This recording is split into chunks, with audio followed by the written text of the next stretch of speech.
Good morning, good afternoon, and good evening, everyone.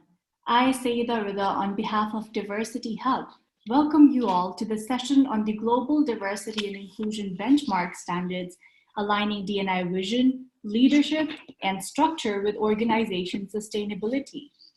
Diversity Hub within HR Metrics in Pakistan helps organizations become sustainable through inclusive cultural and behavioral change. It reviews emerging global best practices, carries out local research to understand the industry need, produces data-driven research reports, and designs bespoke solutions to facilitate desired outcomes.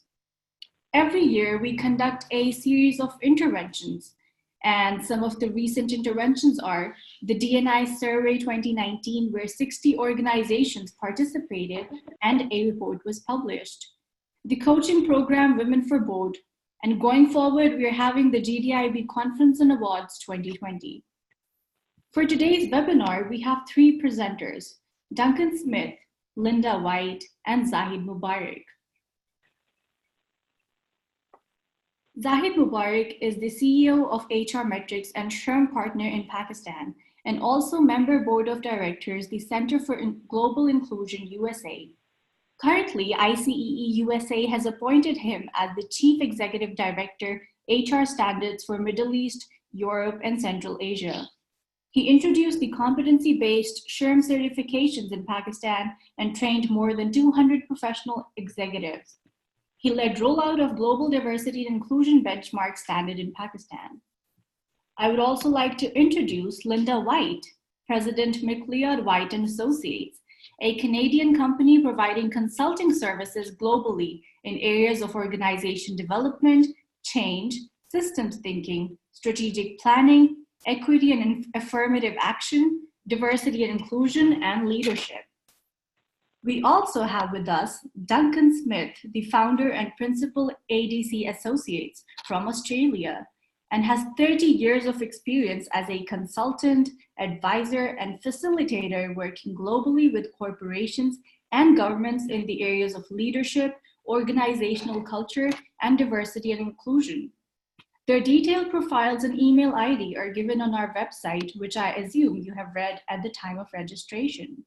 So before I hand over to the presenter, just a quick glance through the Zoom guidelines. Kindly keep yourself mute during the presentation in order to avoid background noises disrupting the webinar. Please use the chat box for questions or comments. Kindly keep your video turned off so that the audience are not distracted, and the presenters may have their video on throughout. We will be recording this webinar. Thank you, and over to Zahid.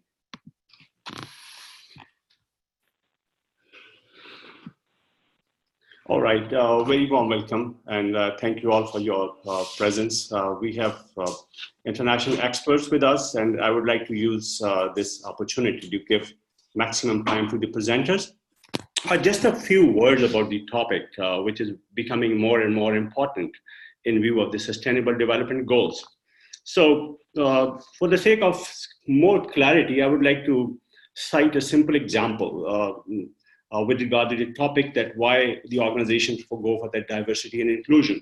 So as a part of my professional relationship with one of the CHROs who was heading the HR function from a microfinance bank, an international bank operating in Pakistan.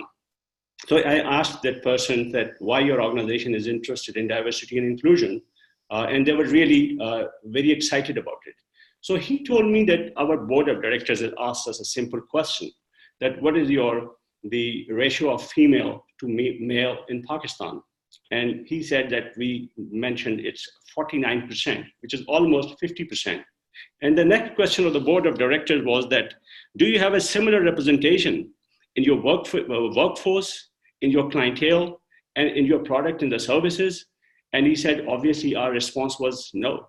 Then the board said that if you don't have that representation, in your organization structures, in your policy procedures, then your organization is not going to be sustainable. So that becomes the baseline, and that's the right way of doing things, that whenever we go for diversity and inclusion, we need to have a solid business case. And in this session, we would like our presenters, and we are also grateful to them for sparing the time to be with us in this evening.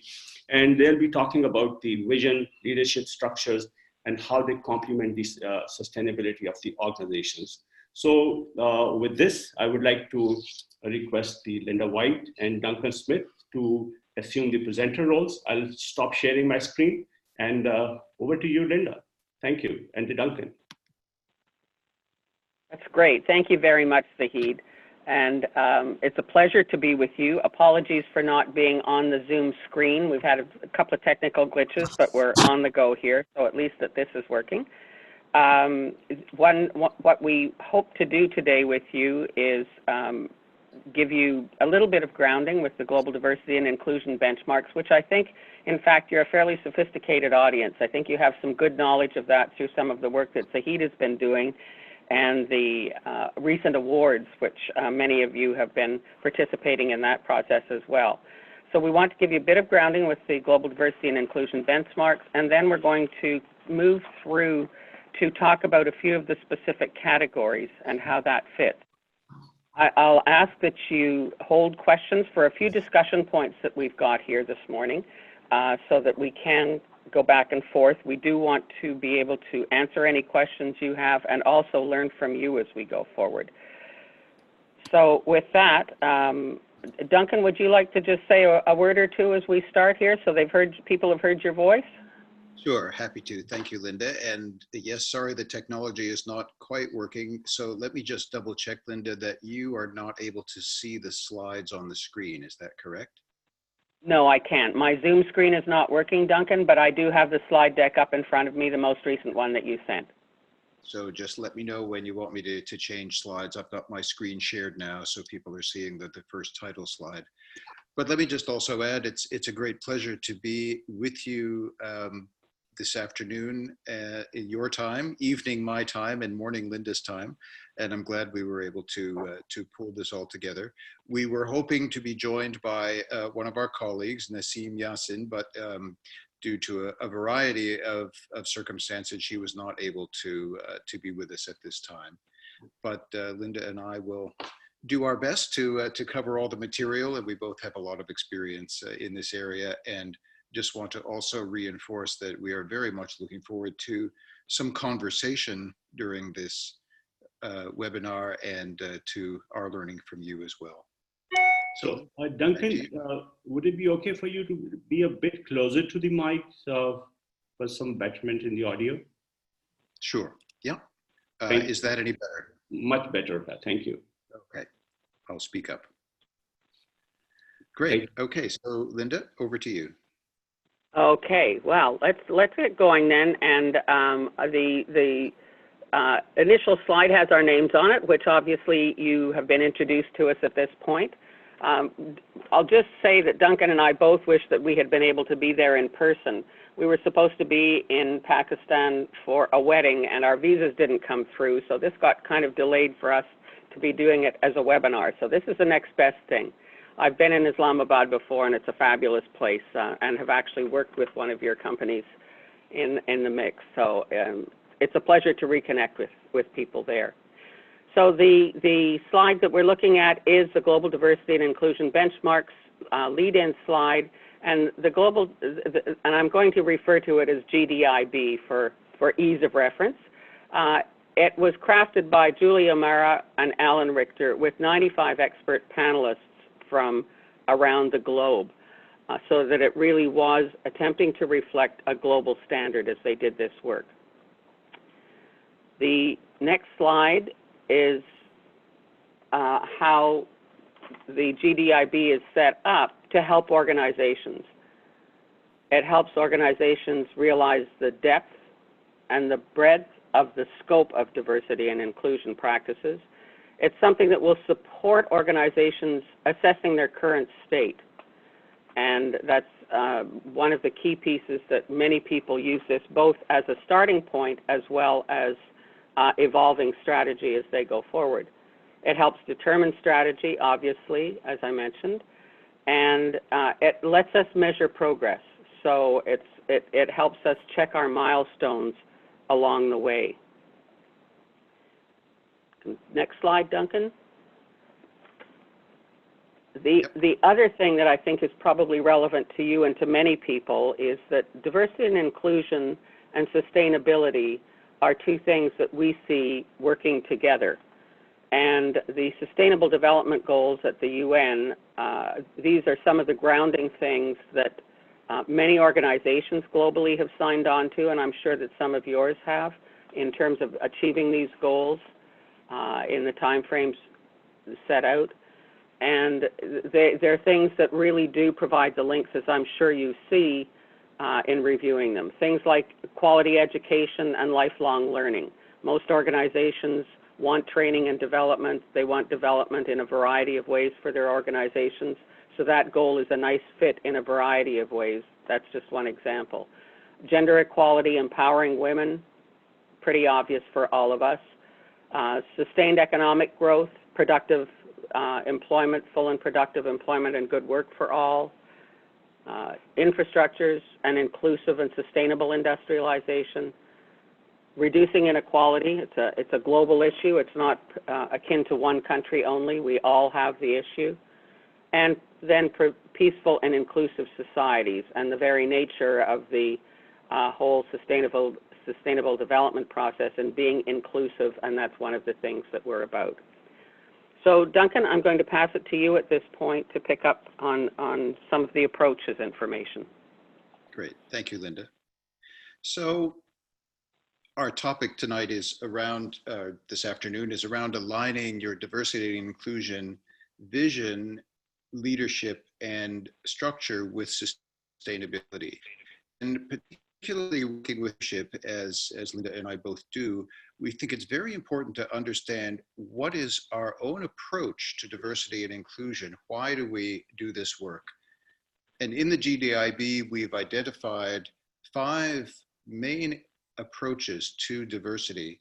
And what we find is that it's very important to understand our own approach, but also to understand the approach of the people around us.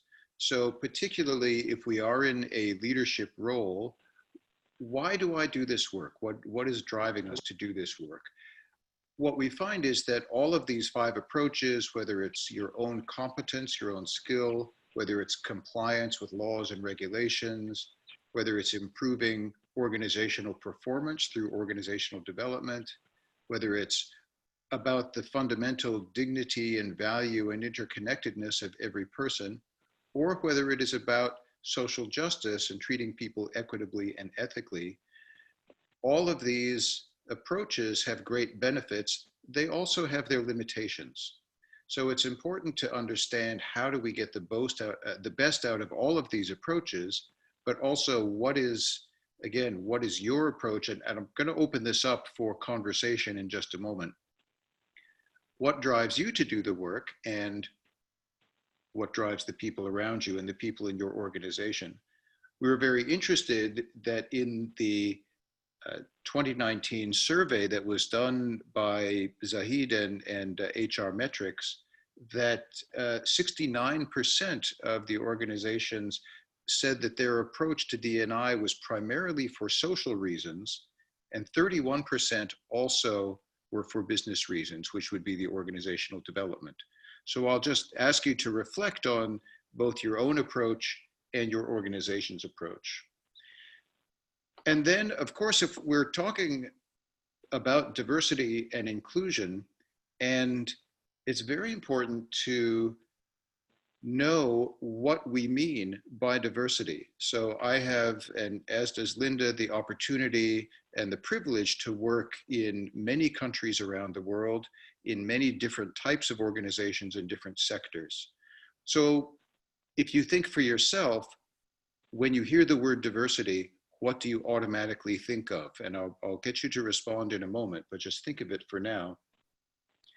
In many countries and many organizations, and I believe it's true in Pakistan, often when we hear diversity, the first thing that many of us think of is gender. But actually, when we're thinking gender, we're thinking women. And so to what extent are we looking at gender systemically in an open way that includes the dynamics between women and men in the workforce? So that's just one thought I'll leave with you. And it's very important for, as leaders, to be able to communicate what diversity means to you. And so here is a definition that we use in the GDIB.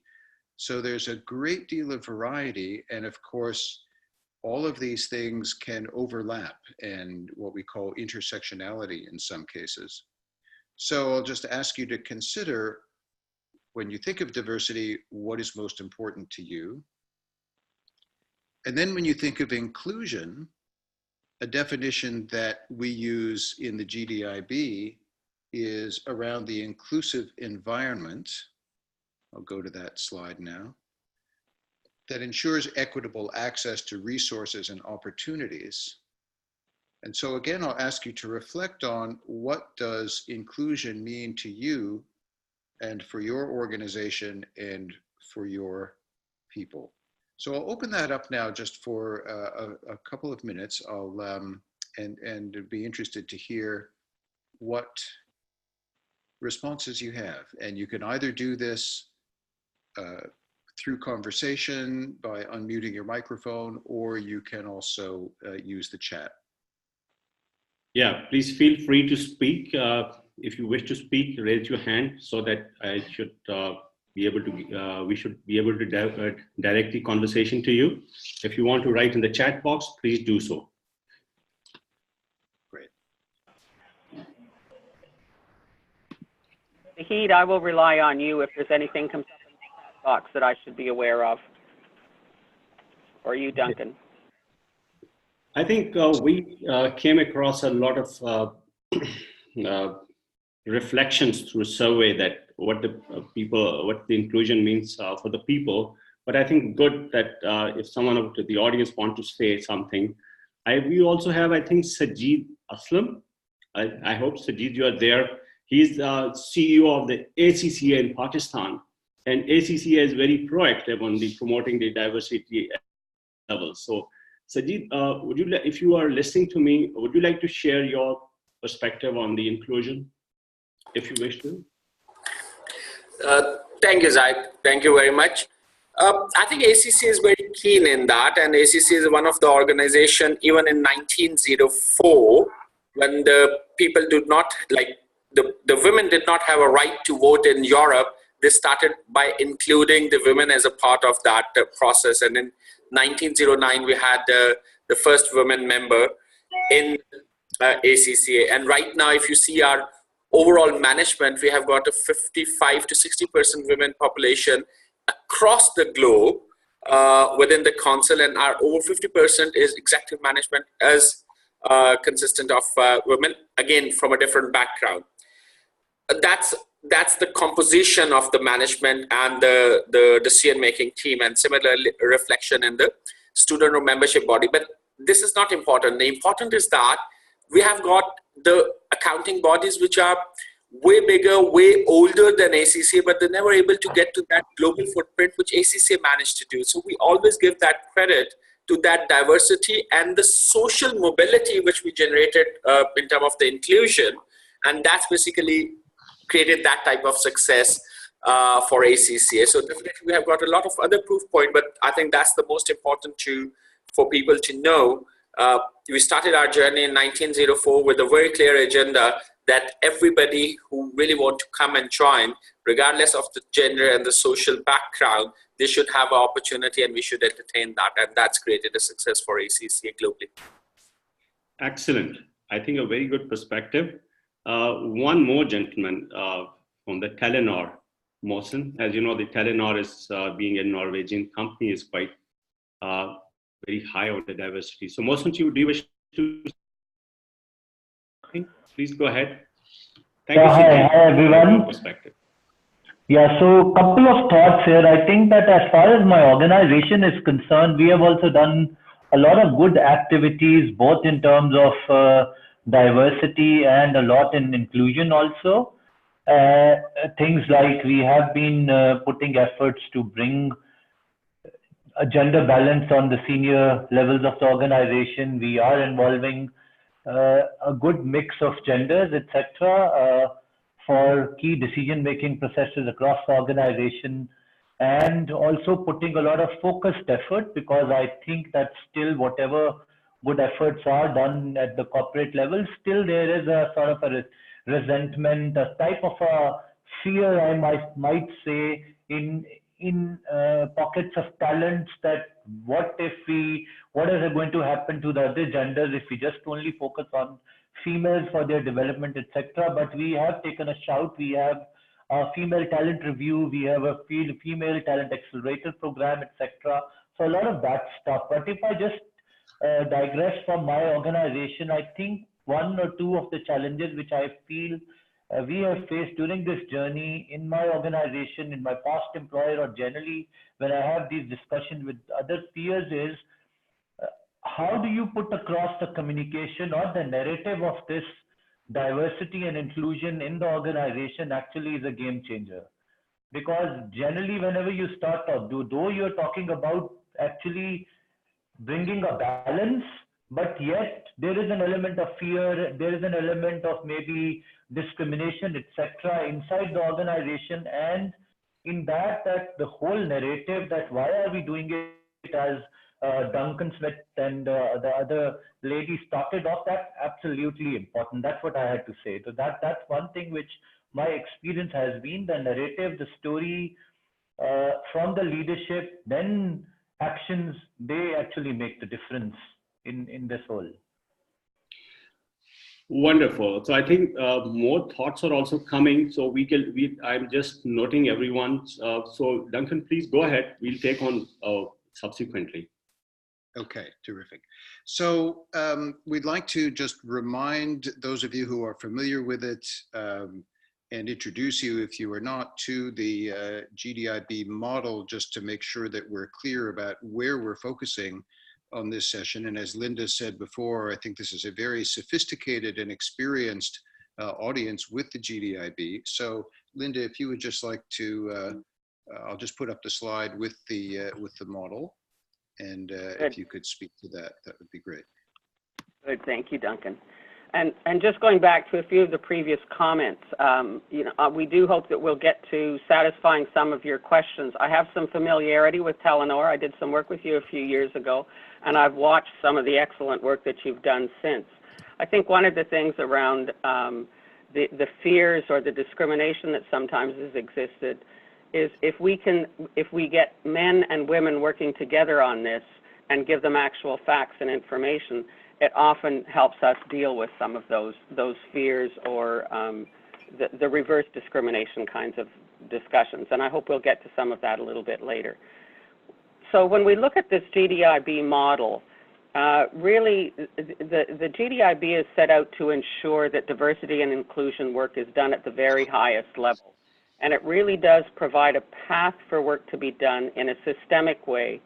And a systemic way and approach is the very best of diversity and inclusion work. Now, systems thinking doesn't come naturally to everyone. And in fact, there was some research done a few years ago that indicated that only 5% of the population actually thinks systemically.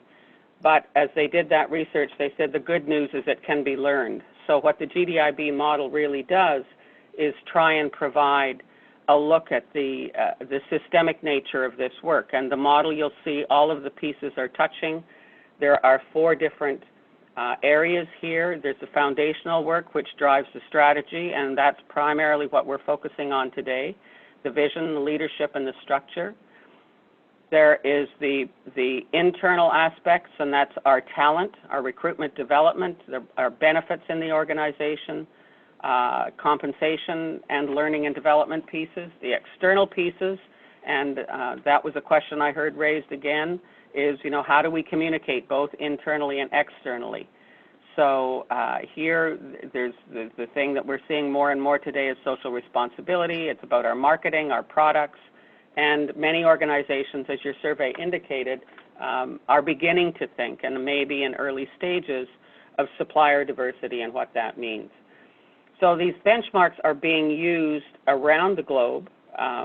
They have been developed, as I said, with an international population so that they really do apply to organizations around the globe.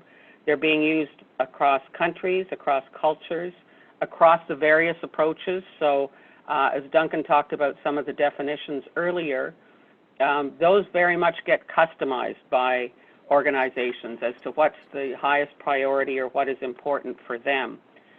And I know that from your survey work, there's some focus on disability in Pakistan as well. So just to say that it is very systemic work. And Duncan, let's go to the next slide.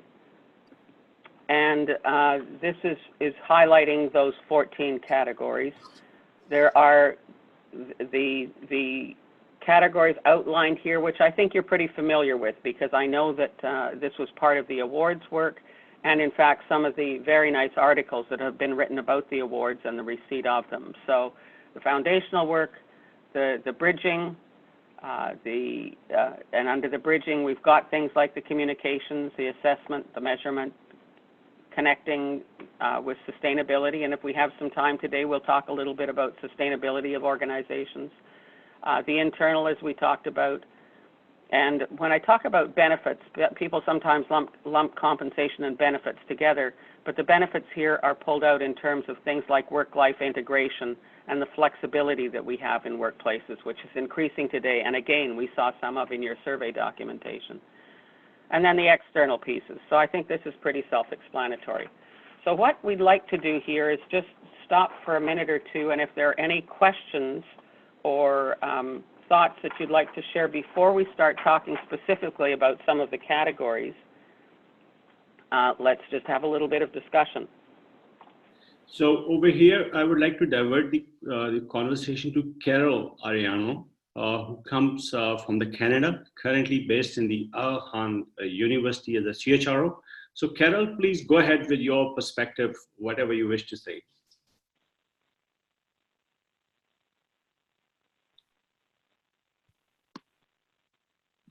Hi, Carol, are you there? You have to unmute yourself if you wish to speak.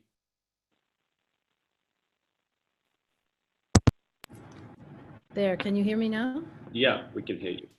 Sorry, my headphones are dysfunctional.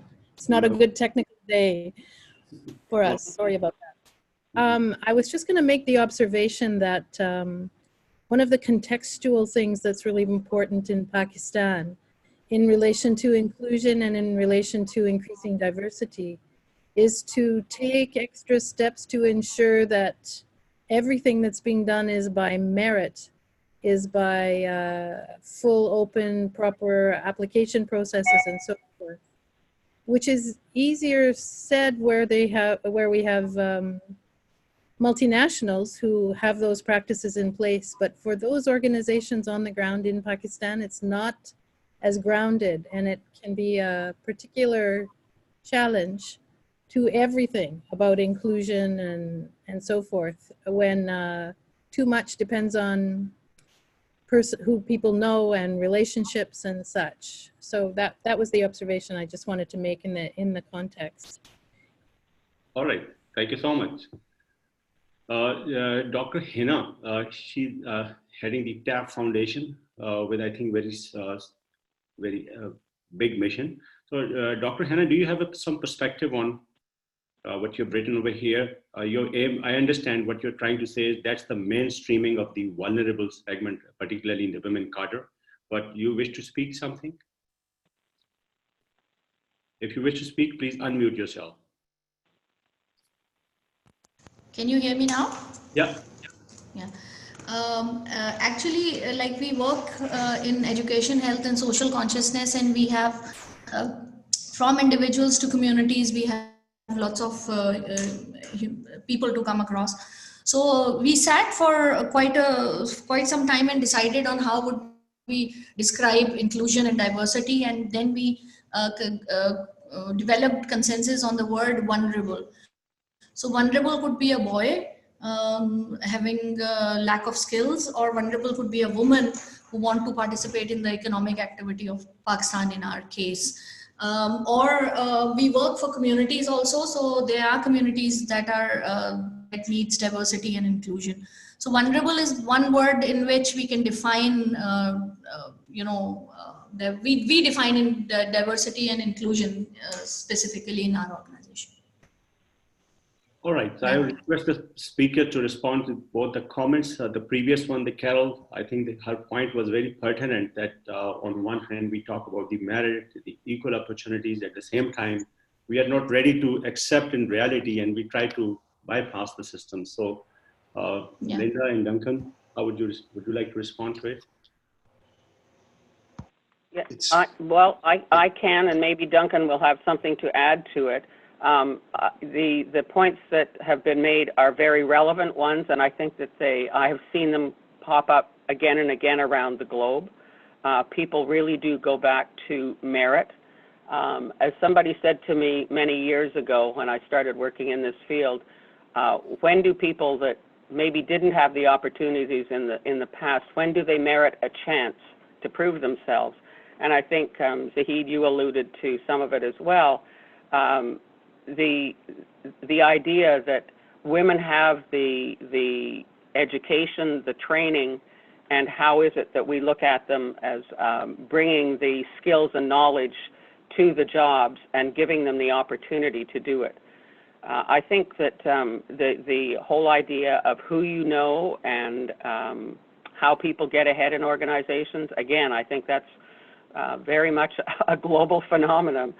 And for me, one of the things that I have found effective is when we have these discussions is bringing men and women together so that as they create the future, they're creating it together. One of the things that I've found is that when men and women sit down together and start having the discussions around what's working and what's not working and what they want for their organization to carry it into the future, very frequently, 80% of the issues, or close to that, are similar. We see today more men taking responsibility for family things than they have in the past, and I know that that's happening in Pakistan as well. And, you know, how they get to work or the work-life balance issues are becoming more important. So one of the things that I've seen in this work is that frequently men and women can come together and support each other because so many of the things they want in their environments are the same. So then they really do become allies in supporting each other. I think the other thing is that's been alluded to by several is if we give people the facts, we can look at people coming out of women and men. If you look at the numbers coming out of the kinds of university or programs that we would be hiring from, how is it that we look the qualifications that people are bringing as both women and men and women. So that is one piece of it. And then as we come into an organization and start looking at our own representation numbers, knowing that people are there in the feeder populations to be able to be hired or that sometimes come from other organizations with the experience, how is it that we start ensuring that they move through? But again, I remember hearing, there was a line that used to go around at one point in time was, all it takes is a skirt to get ahead. And in fact, when people were given the numbers, they realized that the numbers of women in senior roles were so low, and when we gave them promotion rates and how women were being promoted at their representation or less, they realized that that organization had a long way to go. So I'll leave it at that, and Duncan, maybe you have a few comments to add. Just a couple. Thank you, Lynda. Just wanted to reinforce what you said, Lynda, about the importance of women and men, men and women working together, and that the benefit of diversity is in the mixture. It's not specifically about, oh, let's get more of this type of person and that will solve our problems. It's about our being able to work well together. The other thing I wanted to say about merit is that it's important for us to think about who defines merit, because there is, of course, you would be familiar with the idea of unconscious bias, and that is always built into even how we think about merit and what it is. Having said that, the importance of having the standardized procedures, as you mentioned, Carol, is very important. I also just wanted to mention from what you said, Dr. Hina, about vulnerable. such a powerful word, and what it reminds us is that when we're working with diversity and inclusion, we have the facts, we have the figures, but we're also dealing with real human beings. There is an emotional component to this work.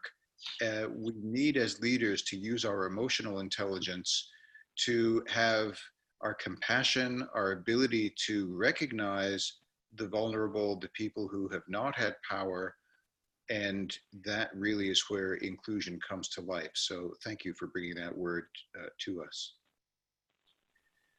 So I thought what we might do, if it's okay now, Zahid, is to move into the three areas that we will be looking at for the rest of this webinar.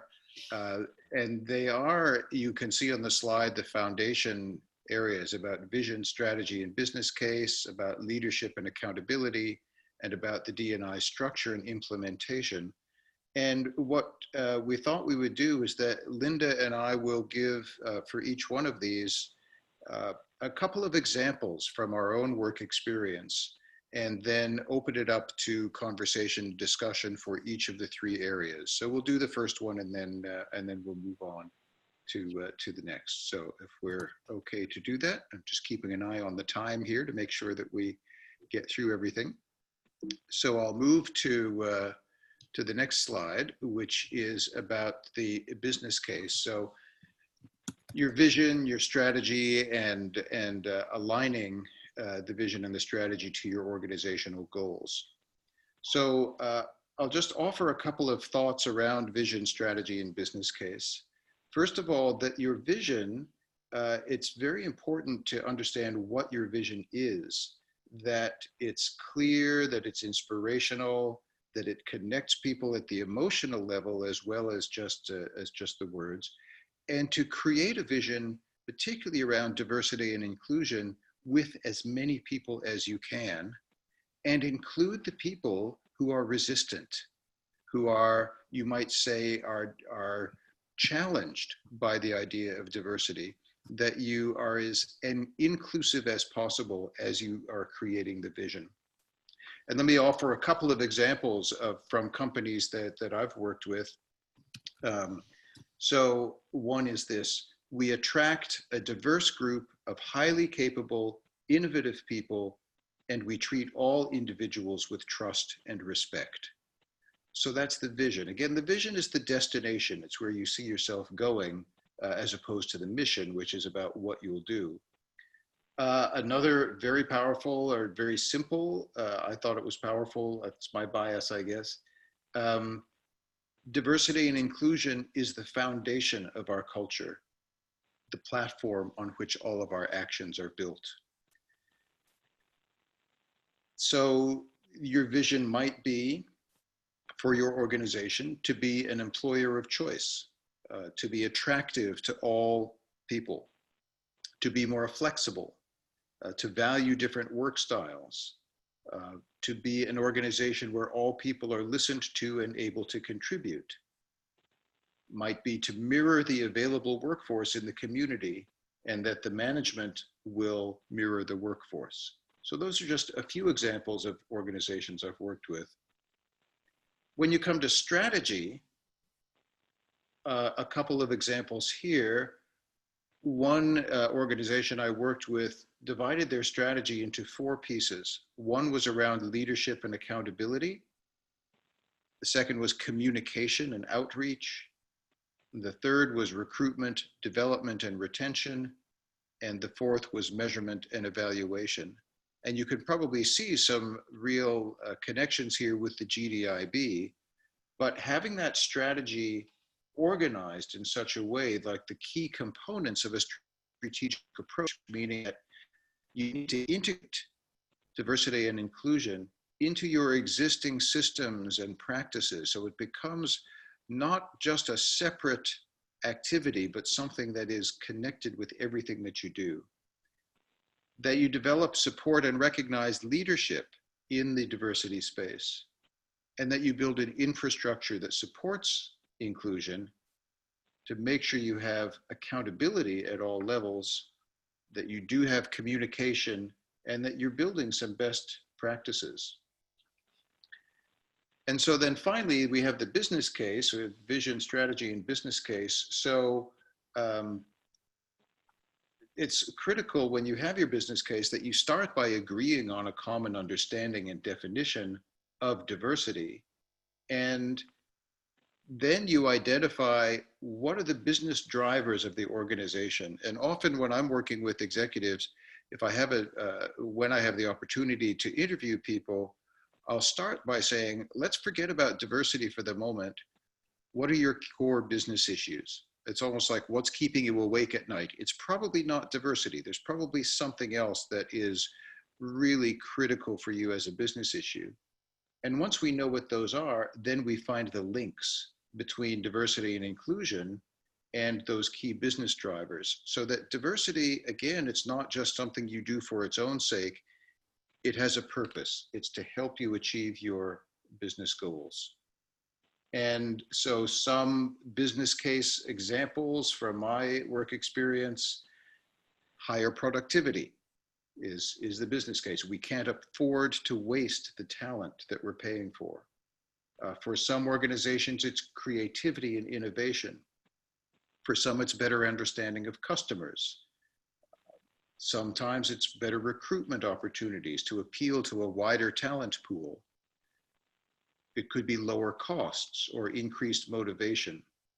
What I would say is that there's so much available about the business case. It's important that you articulate your own and to make it very specific, clear links to your business priorities, something you can measure, and there are certainly ways to do that.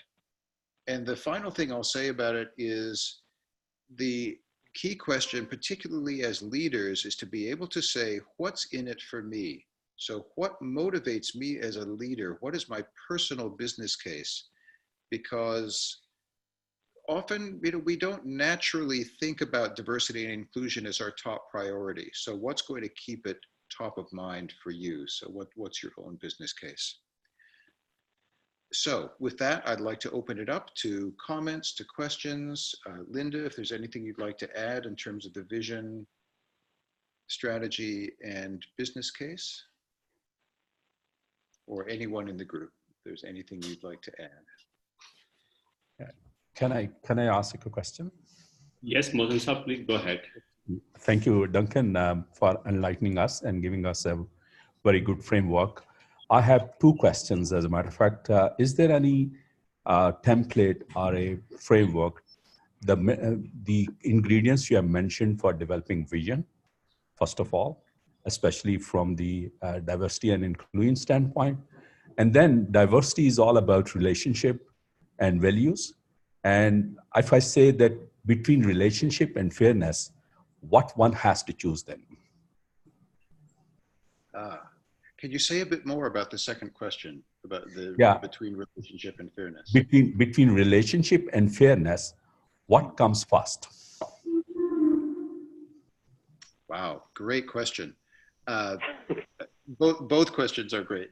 So let me start with the second one, if I could, and I'll invite you to join in here as well. I would say, I actually think that's a very personal, a personal decision, or yourself personally. I know, for example, myself, that I am quite relationship driven, and so in order to achieve fairness, for me personally, I need to be operating with positive and inclusive relationships, and that will lead to fairness. I think you could argue equally well that if you start with fairness, that will then require you to have the positive and inclusive relationships. And I've seen this in clients I've worked with, where some of their executives would say, really, we're focused on organizational performance. And what they'd find is, to get that, they need to have the positive effects for people. Other executives would say, we need to get the people issues right first, and then that will lead to performance. I think they go together, and that's one of the things that fascinates me about diversity and inclusion work. Whichever direction you start from, I think you wind up with both of those things happening at the same time, both the relationships and the fairness and the business outcomes as well. That's my personal experience. But but I think it is important to know where you're starting from. As far as a framework for vision, what I shared with you are just things that I have picked up along the way, and I've pulled them together into the framework that I use. I'm sure there must be some frameworks there, but I'm of course very happy to share any of the notes that I'm using, and we can distribute those, I assume, Zahid, after the session, if that's right. That will be helpful. Thank you. So Duncan, if you allow me, I would like to have a very brief response to what Mohsen said, because it's a very delicate question to understand. And it comes from an experience of dealing where I served with someone who said very clearly to me during the service that he said that I believe in 3F.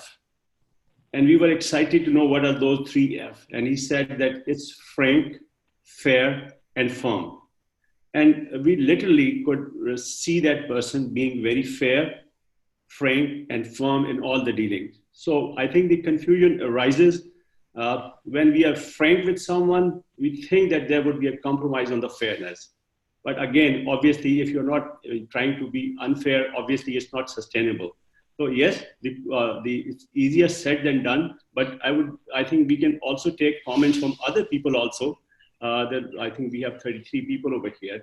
Is there anyone who wants to share any perspective? I think someone still wanted to speak. Sorry for preempting it. Someone probably wanted to speak. Lynda, would you like to say something to what Mohsen Yes, said? Zahid, thanks for the opening. I like your frank, fair, and fun. And one of the things that stands out for me in the idea of frankness, and I would say, I guess let me back up a little bit. I think the relationship and fairness, I like the way Duncan talked about it. And one of the things to me is the whole employee engagement piece. We can't have engaged employees if they don't perceive that their work environment is treating them fairly. And as Duncan said, relationships come from that. One of the things that strikes me is I've seen in organizations, I worked with an organization where the CEO had a daughter who had a significant disability. She had MS and had used a wheelchair from a very young age. And he put a very strong focus on disability in the organization, both from the social responsibility piece as well as the workforce and talent management piece. So, sometimes the relationship and the fairness really does work together.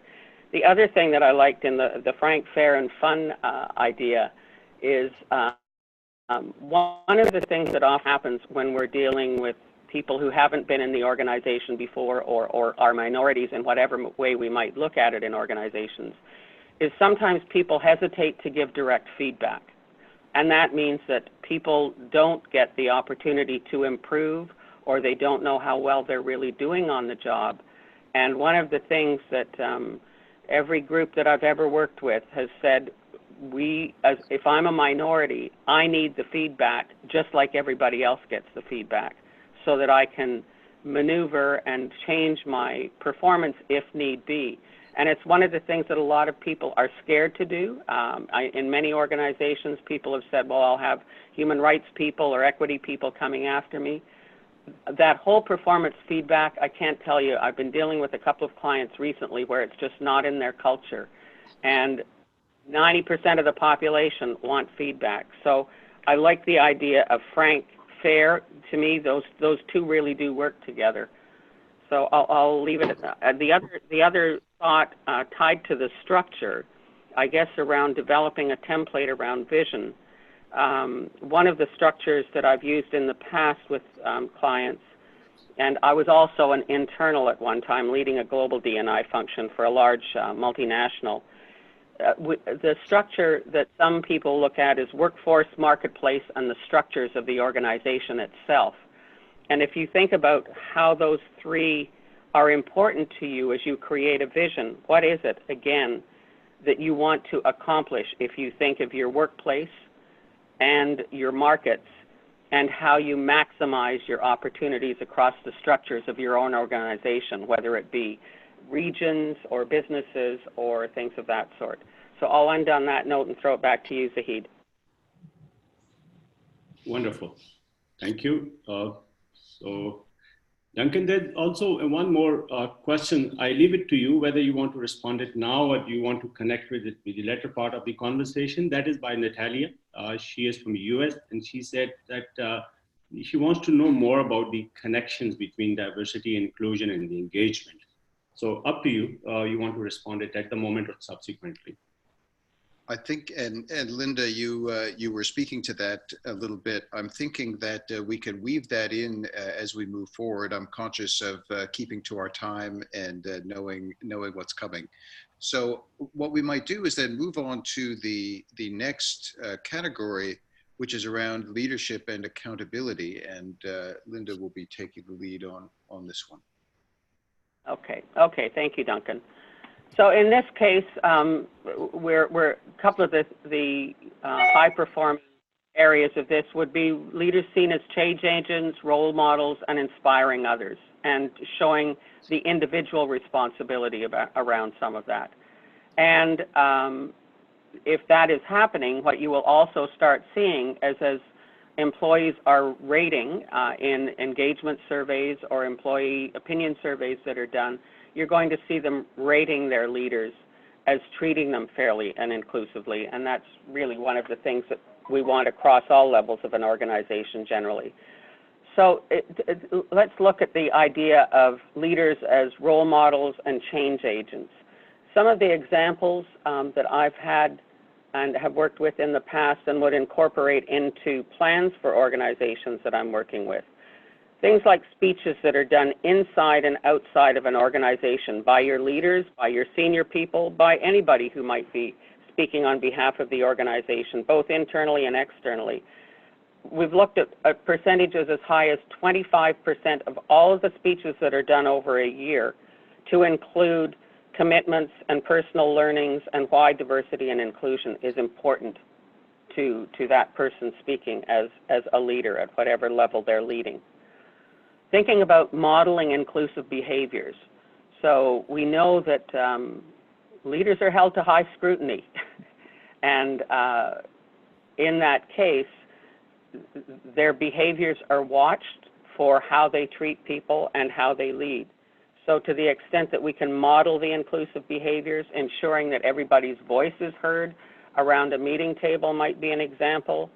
And bringing people to the table that might not have had an opportunity to be at the table before, making sure that people are getting the development that they need across all kinds of levels where you would encourage that in the organization.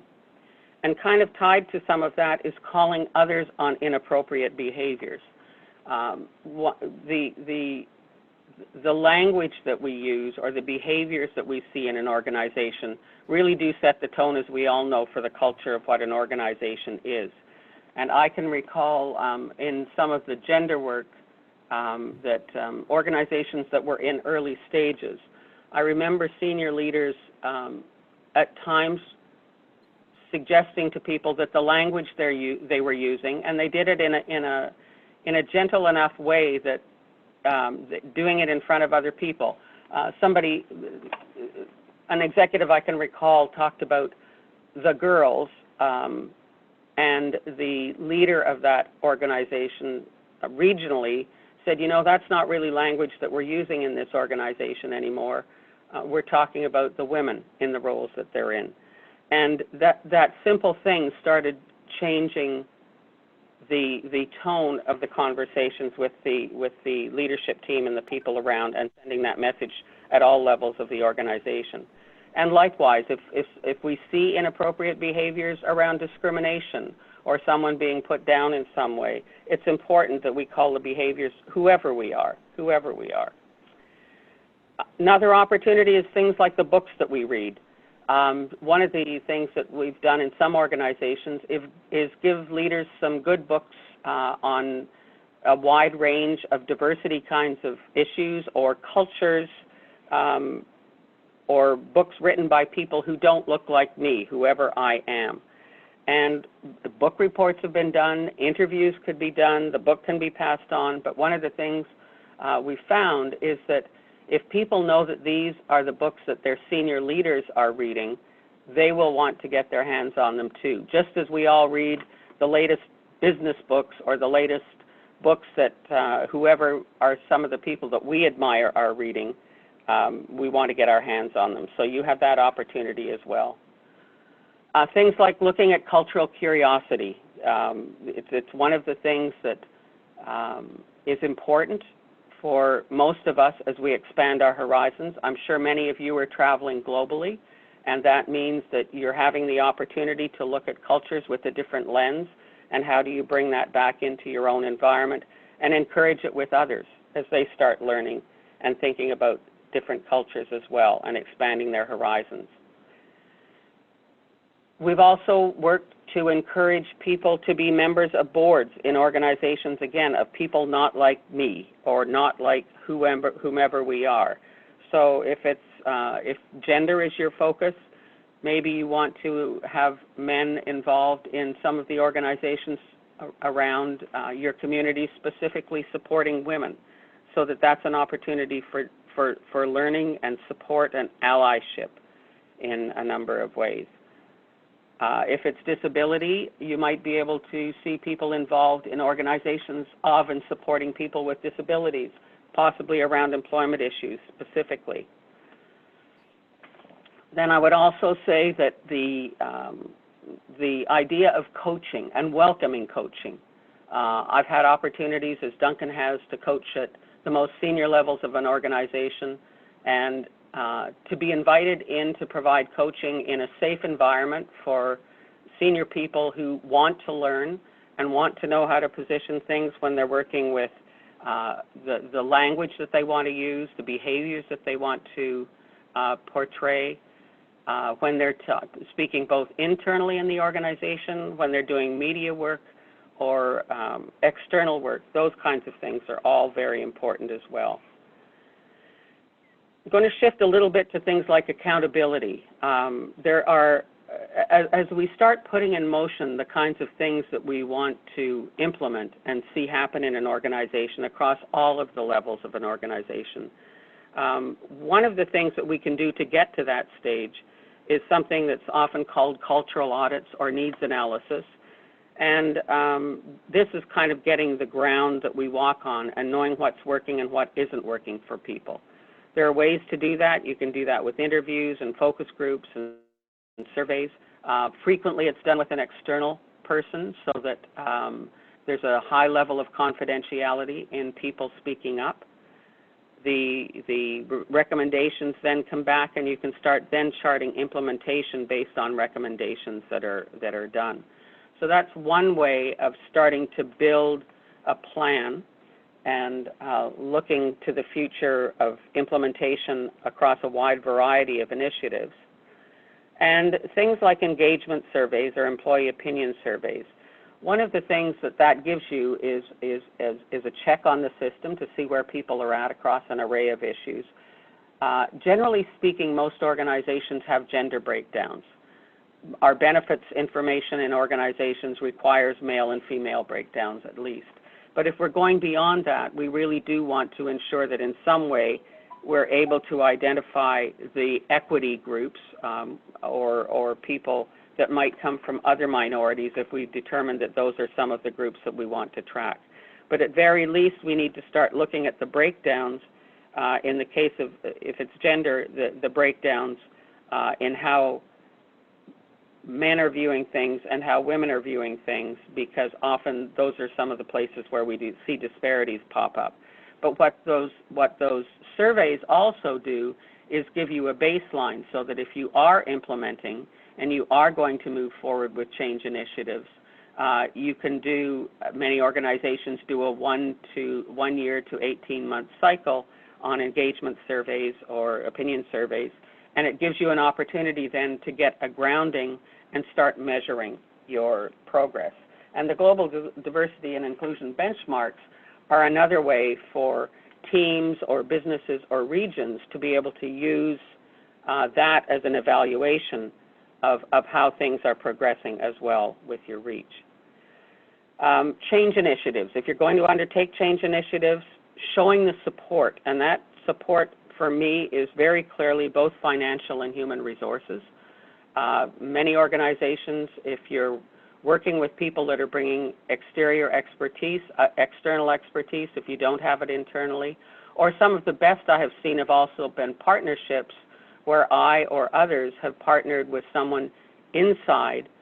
And I can tell you, my days being an internal, I brought in external people, but that means that there needs to be a commitment to building the capability to partner effectively with an external and internal, or over time also building the internal capacity of your leading people. But that means resources, and it means resources in both financial and human context. Then we come down to how we pay people.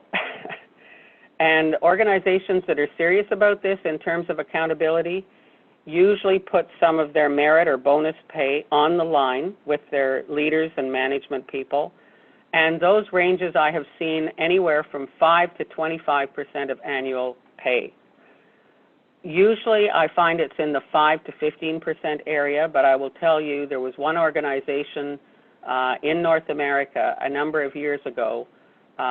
There was a tape done of some racist remarks around a boardroom table. Within a week, their market share dropped.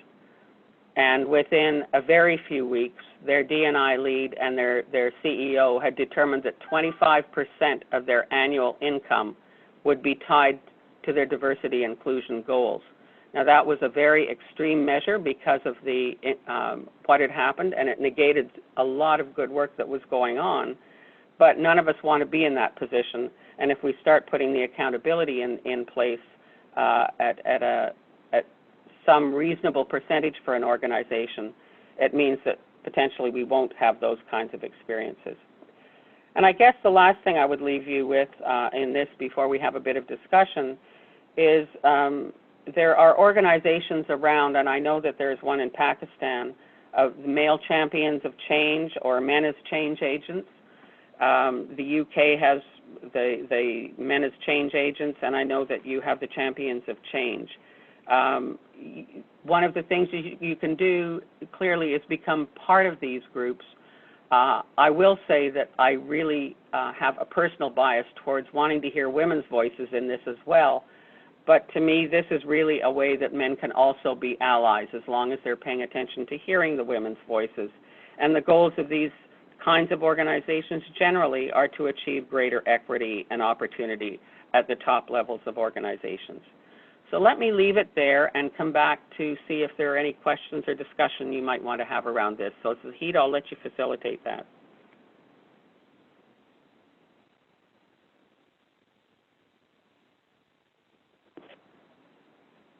Hello? Hello.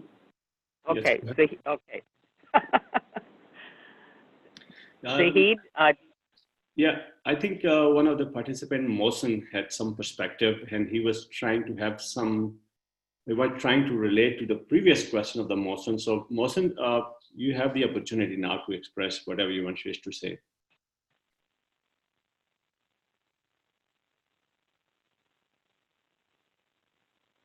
Mohsen, can you hear me?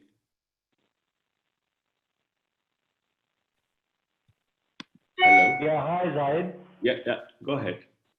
Yeah, I think I just have one or two comments on this leadership and accountability also. I think it's better that I do it that now. Go ahead. Yeah.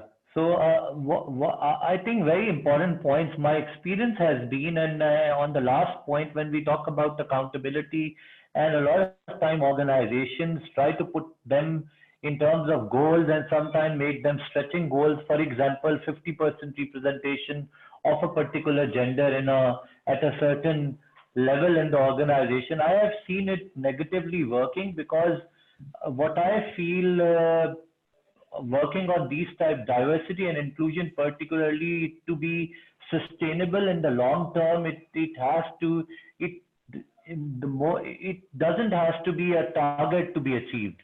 Human psyche is if you start running behind a target, behind a number, then you don't bring that spirit or that the intention behind that work, which I think the number is not only the element which is behind diversity. It's more about inclusion in the decision making and that process.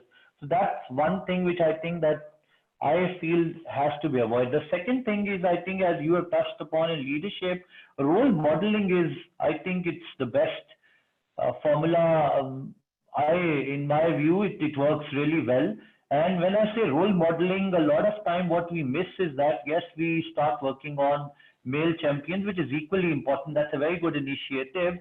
But then what we need to do a lot to find female or women leaders who are well-rounded, who have actually achieved a lot of those things, and then project them. That's something which I have seen working more effectively, at least in the cultures or geographies I have worked in. That we generally miss. Even if sometimes we pick women leaders, they do not represent the masses of organizations or the geographies or cultures.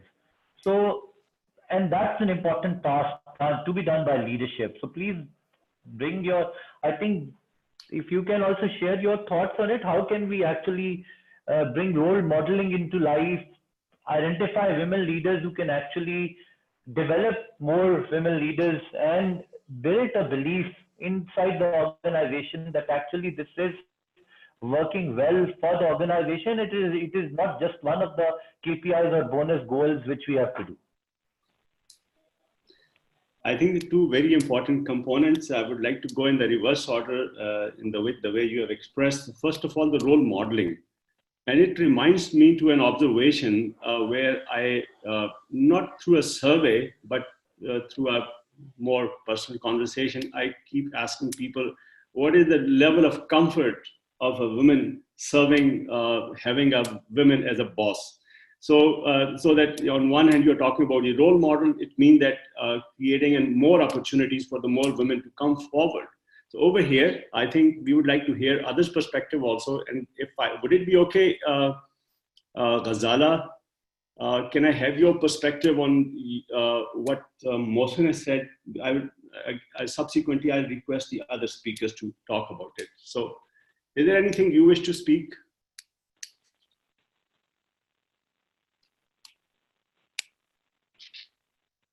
Okay, Ghazala, can you hear me, or you're not comfortable to speak? Right. Carol, do you have some point on this? Yeah, Dr. Hina, go ahead. I would request every participant to be very brief because we would like to stay within the time, but do share your perspective. Go ahead, Dr. Hina. And you can keep your video on during the conversation. We are okay with it. This is a dialogue, not an issue. Okay. You can see me, right? Yeah, very well. And you can hear me. See, being a women leader myself, and being trying to have this concept of equality and equity in my organization, I feel that it's not that easy to bring role models up front unless I'll talk of my own environment or my country. In Pakistan, we have certain linguistic elements attached, some practices attached, and this patriarchy in our society that brings discomfort to men when they're working under the leadership of a female. So for that, we have to work with. It's not only that in organizations, if we set targets on having 50-50 male and female workers or having merit will serve, we have to give some chances more to females to groom them into a leader so that they can not only lead but also bring some comfort level to the others, to men, so that they're comfortable working under a woman. So I really appreciate this idea of bringing role models, but also some tolerance is to be inculcated into the workers in formal environment. Right. So Duncan, Lynda, please. Thank you. I'll just make a few quick comments here in response to both of them, and I am conscious of our time here. A couple of things. I think one thing around role models is the supports that we provide. And one of the experiences I had in the banking sector is at one time, all of the officers who did loaning were men. Who did personal loans were men, and business loans were men.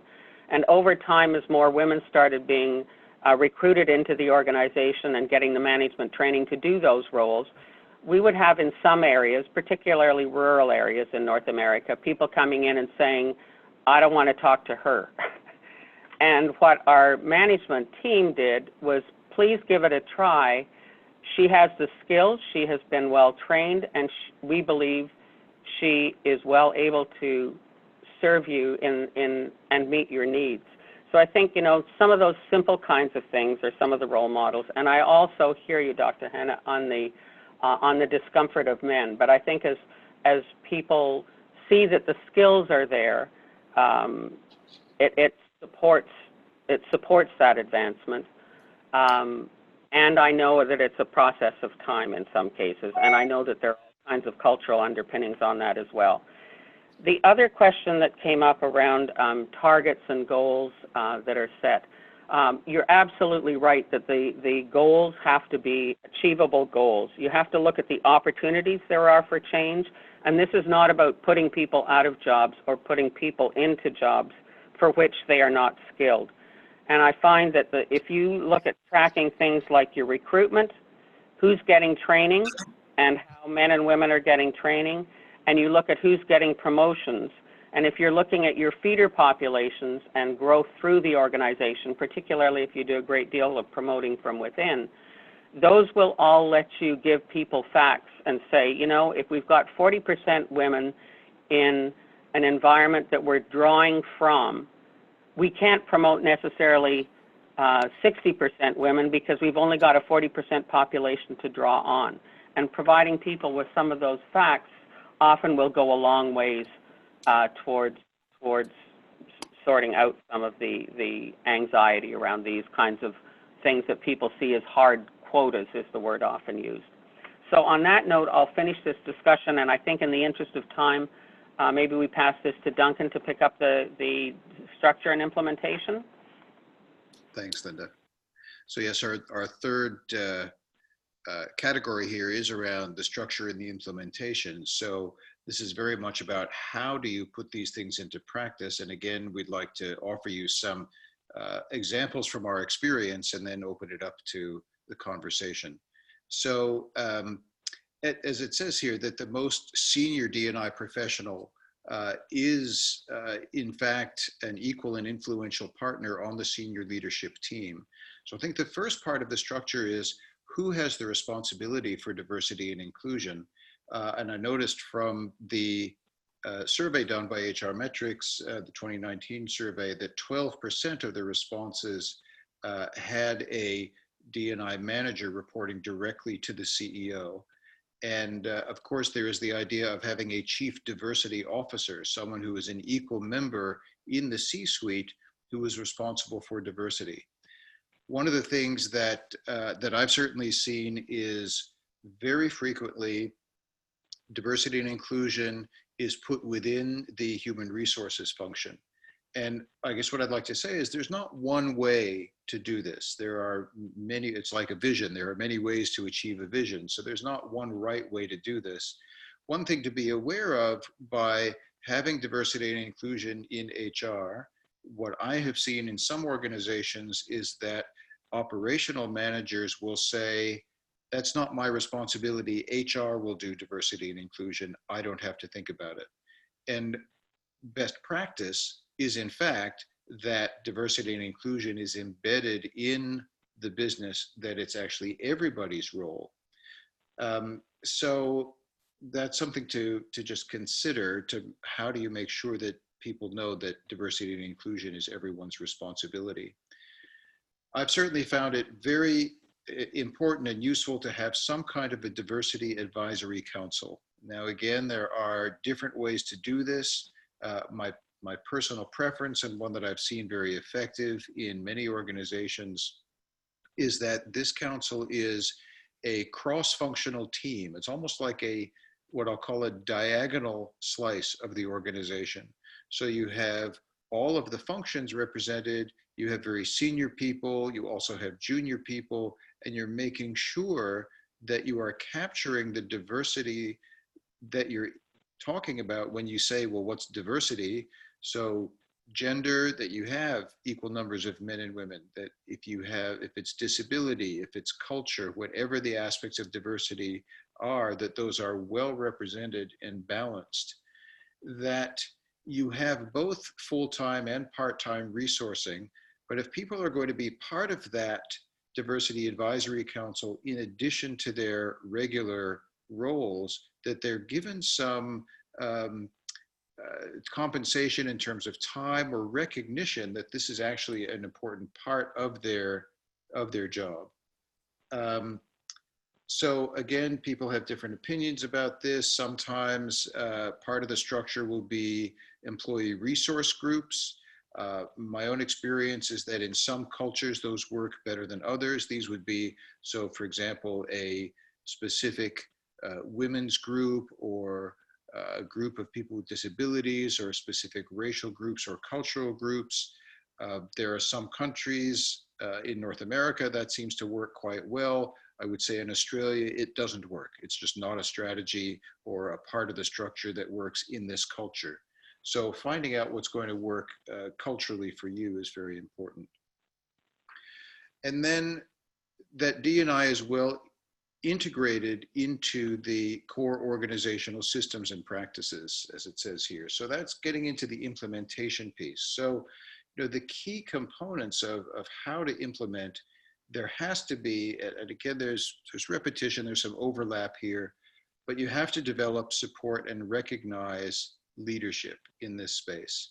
That it's not just to, I mean, it must be the executives, the board of directors, but influential people at all levels of the organization.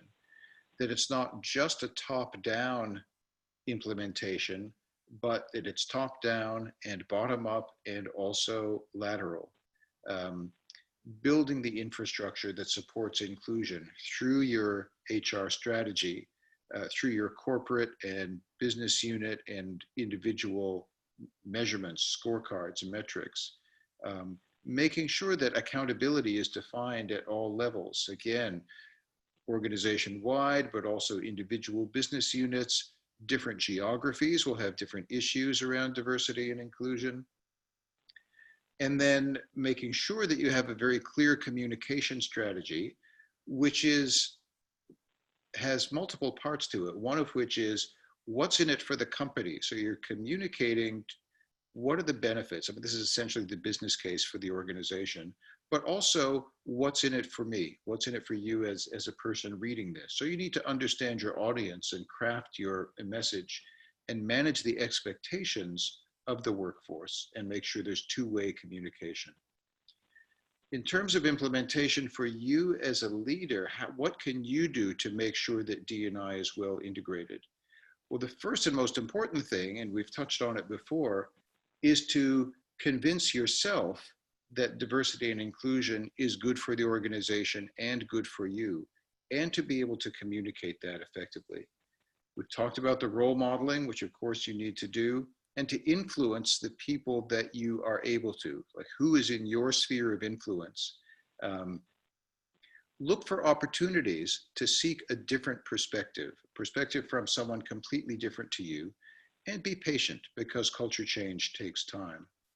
But most importantly, that you don't treat diversity and inclusion as a program, but you treat it as this is the way we do business. This is the way we operate in this organization. And the last thing I'll say about that is that policies and procedures by themselves do not change culture.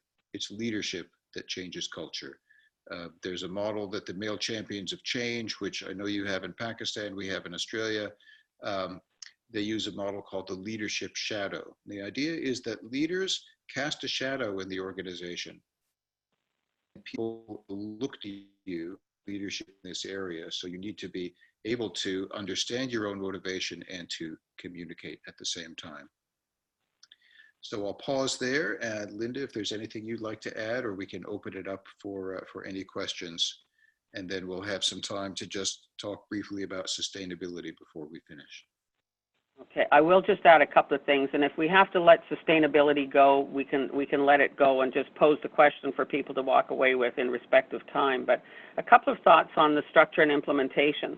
One of the things is that all of your D&I efforts need to be integrated to your business plans.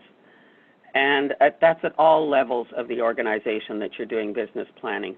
And to me, if you have a senior D&I leader in the organization, they're like an internal consultant to the business.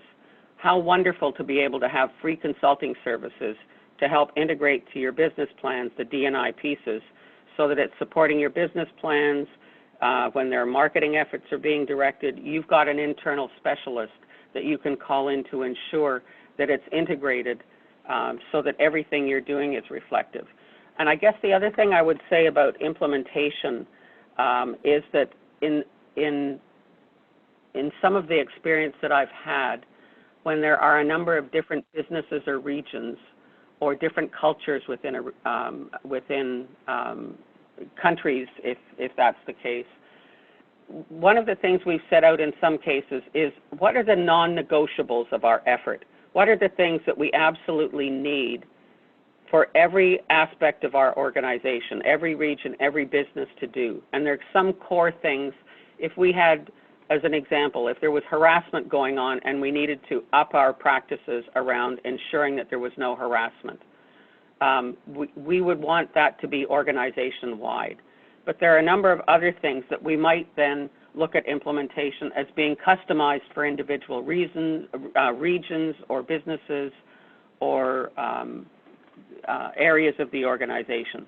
So there are other things then that you can create a little bit of a shopping list as such out of your integration efforts to say, here are the things that you could be doing, but we've got both negotiables, but we've clearly got some non-negotiables that we expect everyone to implement. So I'll leave it at that. That's just a couple of additions and back for discussion then, Zahid. Yeah, perfect. Thank you. I leave it to the audience if anyone has any question or a comment. Anything that you wish to add, please feel free to go ahead.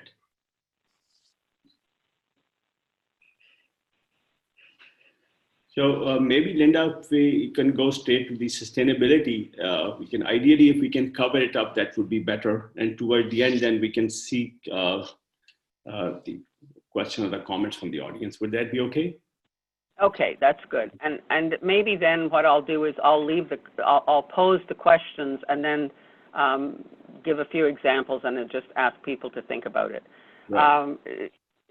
So really what we're thinking here is, what does sustainability mean to all of us beyond the green movement, which so many around the globe are conscious of, and particularly these days with some of what we've seen? And the question for me as we talk about sustainability is, what is it that you need to sustain your organization's success for the next, say, 20 years and beyond?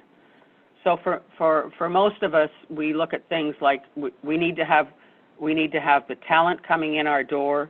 We need to ensure that they're engaged and that they feel respected and valued in the workplace so that they will be productive.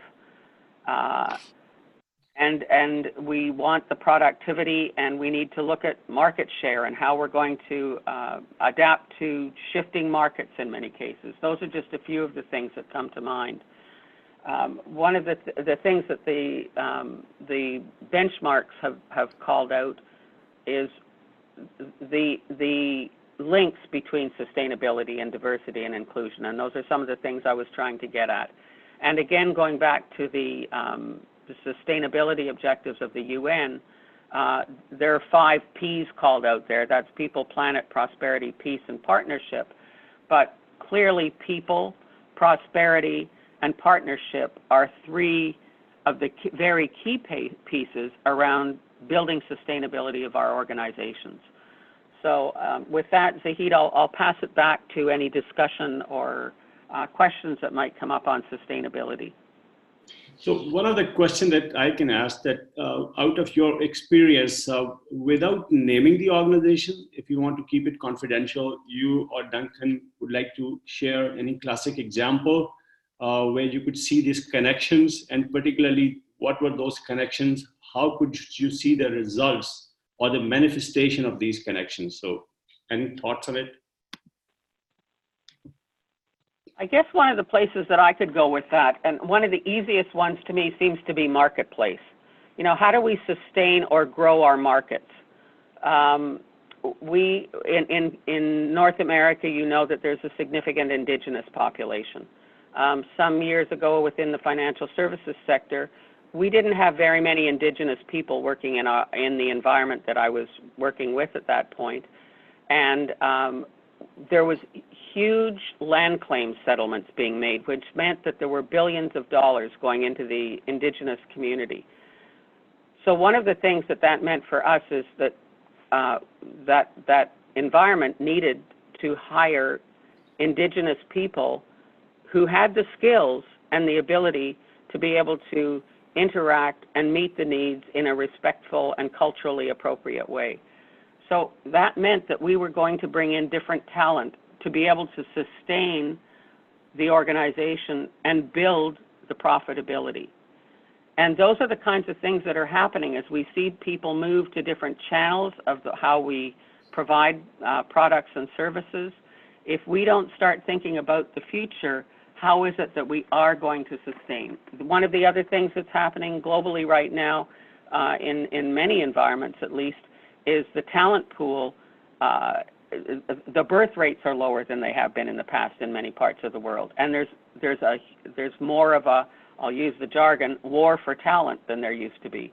So how is it that we're going to provide an organization that lets us attract the talent, that lets us sustain the workforce that we need to be able to be productive and deliver whatever our product or service is to whomever we deliver it?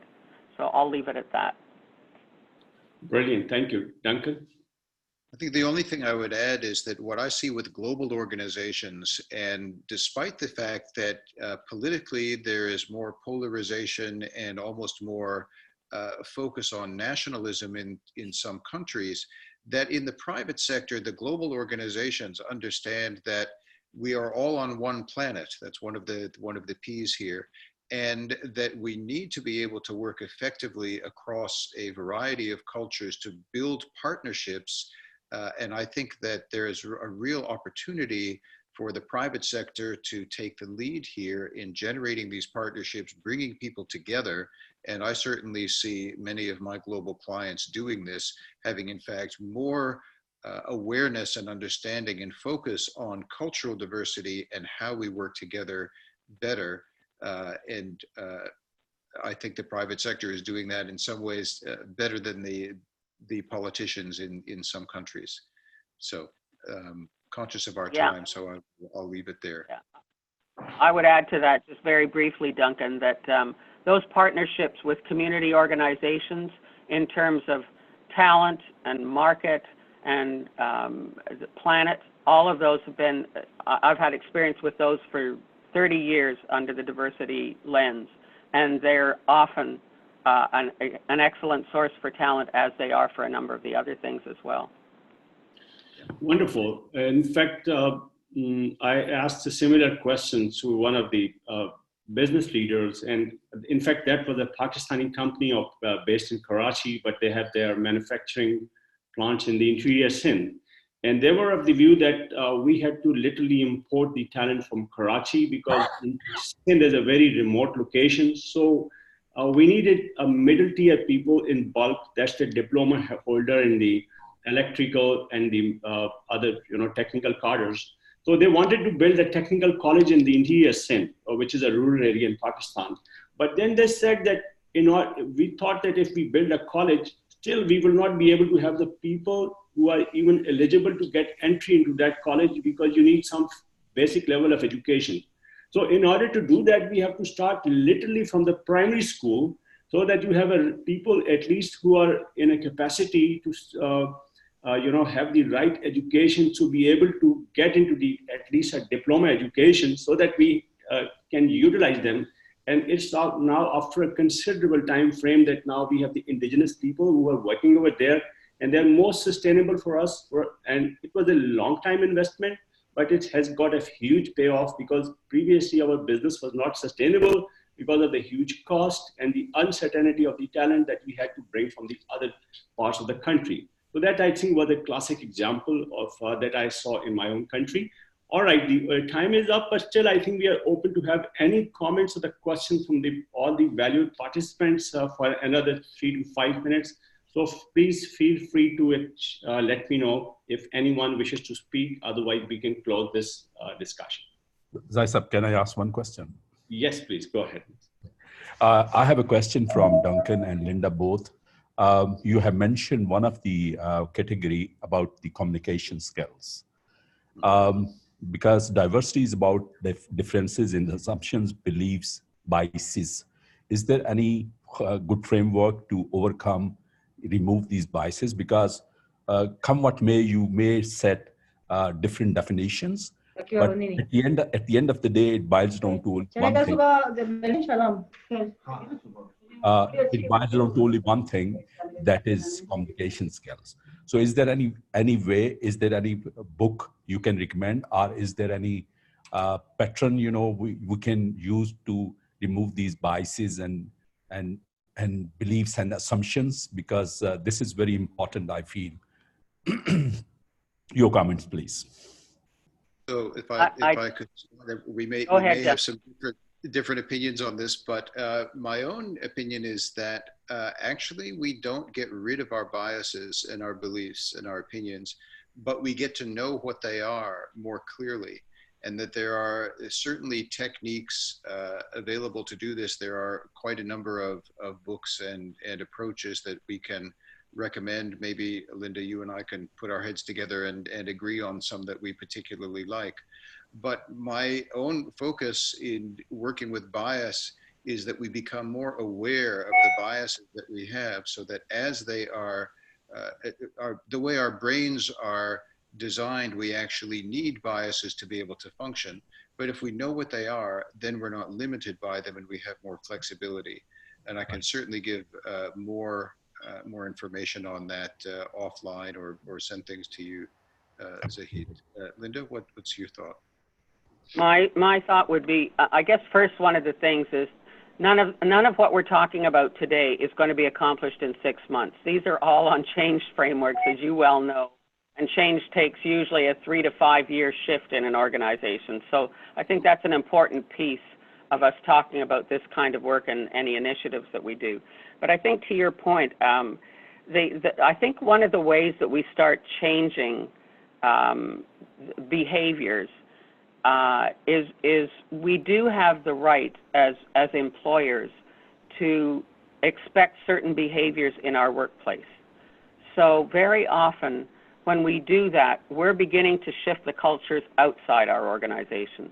Attitudes take time to catch up to the behavioral change of the people that are leading behavioral change. And what I have seen in organizations is you can do it with policy, you do it with role models, you do it with the behaviors that you require of people, and you can say, this is what we expect when you're in our workplace. What you do outside of the workplace, as Duncan says, we don't let go of our biases. They have pluses and they have minuses in how we live our lives. And over time, attitudes will catch up. One of the examples that I've used often in the past that was given to me is seatbelt legislation. Now, I know that I've used seatbelts when I've been in Pakistan and in other parts of the world. In North America, I had an uncle who said, when it was legislated, this uncle said, they're not going to tell me what to do. I have rights around whether I'm going to use a seatbelt in my car or not. And over years, he started using a seatbelt all the time, to the point where all of us now automatically buckle up when we get into a car, certainly in North America and Europe, and I think probably in Pakistan as well. So over time, those attitudes shifted because there was a requirement in a change of behavior. And I think that's where organizations can have an impact in terms of what we expect of people who work in our environment and how we treat each other. But just to add, Mohsen Saab, I think I'm not aware of any of the typical template, but the category of the communication in the GDIB, it does highlight certain level of readiness for the organizations from inactive to being on the moving to the reactive, proactive, progressive, and the best practices. And as the Duncan mentioned, that if you're aware of the biases, I think the more than the 50% of the problem is already killed. All right, so that's brilliant. Thank you so much, Duncan, Lynda, for the wonderful presentation and the engagement. Once again, I am grateful to all the participants for the very wonderful conversation and also sparing your time in the evening. And we would like to continue with the follow-up communications and would share the contact details of the presenters for any future contact. And whatever some of the things have been discussed by the Duncans in the form of the template for the GDIB vision, we'll be happy to communicate to everyone. So with this, we would like to close. Duncan, Lynda, any final word that you wish to say before we conclude? Not particularly, just that it really was a pleasure, and there were some very good questions. I realize you've got a sophisticated audience there. Good work. Thank you. Same. Thank you very much for the opportunity to be with you. It's been a real pleasure, and we look forward to keeping the communication going with you. Likewise, and we would be happy to stay in contact for future collaboration. All the best. Take care of yourself. Bye. Thank you, Zahid Saab. Thank you, everyone. Thank you. Bye.